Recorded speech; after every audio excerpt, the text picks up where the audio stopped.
ಒಂದಾನೊಂದು ಕಾಲದಲ್ಲಿ ಬ್ರಹ್ಮದತ್ತನೆಂಬ ರಾಜನು ಕಾಶಿನಗರವನ್ನು ಆಳುತ್ತಿದ್ದನು. ಅವನ ಹತ್ತಿರ ಒಂದು ಆನೆ ಇತ್ತು. ಆ ಆನೆಯನ್ನು ಮಾವುತ ತುಂಬ ಚೆನ್ನಾಗಿ ನೋಡಿಕೊಳ್ಳುತ್ತಿದ್ದನು. ಮಾವುತ ಪ್ರತಿದಿನ ಮಧ್ಯಾಹ್ನ ಆನೆಗೆ ಊಟ ಕೊಡುತ್ತಿದ್ದನು.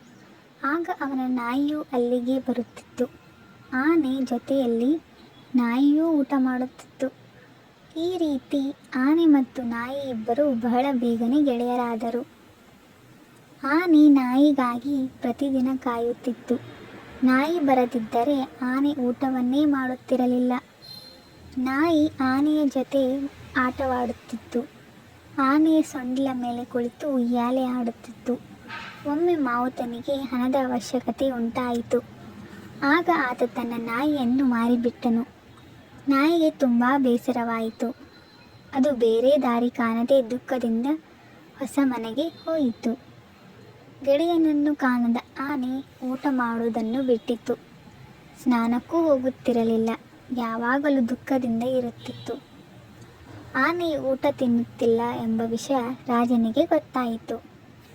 ಆನೆ ಬಗ್ಗೆ ವಿಚಾರಿಸಲು ಮಂತ್ರಿಯನ್ನು ಕಳುಹಿಸಿದನು. ಮಂತ್ರಿ ಆನೆಯನ್ನು ಪರೀಕ್ಷಿಸಿದನು. ಅದರ ಶರೀರದಲ್ಲಿ ಯಾವ ತೊಂದರೆಯೂ ಇರಲಿಲ್ಲ. ಮನದಲ್ಲಿ ಏನೋ ಬೇಸರ ಇರಬೇಕೆಂದು ಯೋಚಿಸಿದನು. ಸುತ್ತ ಇದ್ದವರನ್ನು ವಿಚಾರಿಸಿದನು. ನಾಯಿ ಹೋದ ನಂತರ ಅದು ದೂರವಾಗಿದ್ದಕ್ಕೆ ಆನೆಗೆ ದುಃಖವಾಗಿದೆ ಎಂದು ಸುತ್ತ ಇದ್ದವರು ಹೇಳಿದರು. ಮಂತ್ರಿ ಈ ವಿಷಯವನ್ನು ರಾಜನಿಗೆ ಹೇಳಿದನು. ತಕ್ಷಣ ರಾಜನು ಮಾವುತನ ನಾಯಿ ಯಾರ ಬಳಿ ಇದೆ ಅವರು ಈ ತಕ್ಷಣವೇ ಅದನ್ನು ಬಿಟ್ಟು ಬಿಡಬೇಕು. ಇದು ರಾಜನ ಆಜ್ಞೆ ಎಂದು ಡಂಗೂರ ಹೊಡೆಸಿ ವಿಷಯ ತಿಳಿಸಿದನು. ನಾಯಿಯನ್ನು ಕೊಂಡುಕೊಂಡಿದ್ದವನು ಈ ಸುದ್ದಿಯನ್ನು ಕೇಳಿದನು.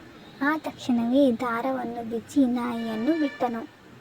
ನಾಯಿ ಒಂದೇ ವೇಗದಲ್ಲಿ ಓಡುತ್ತಾ ಆನೆಯ ಬಳಿಗೆ ಬಂದಿತು. ಗೆಳೆಯರಿಬ್ಬರು ಆನಂದಗೊಂಡರು. ಆನೆ ನಾಯಿಯನ್ನು ಸೊಂಡಿಲಿನಿಂದ ಎತ್ತಿ ತಲೆಯ ಮೇಲೆ ಕೂರಿಸಿಕೊಂಡಿತ್ತು. ಸಂತೋಷದಿಂದ ಆನೆಯ ಕಣ್ಣುಗಳಲ್ಲಿ ನೀರು ಸುರಿಯುತ್ತಿತ್ತು. ಮಾವುತ ಆನೆಗೆ ಊಟ ತಂದನು. ಆನೆ ಮೊದಲು ನಾಯಿಗೆ ತಿನ್ನಲು ಕೊಟ್ಟಿತು. ಆಮೇಲೆ ಅದು ಖುಷಿಯಿಂದ ತಿಂದಿತು.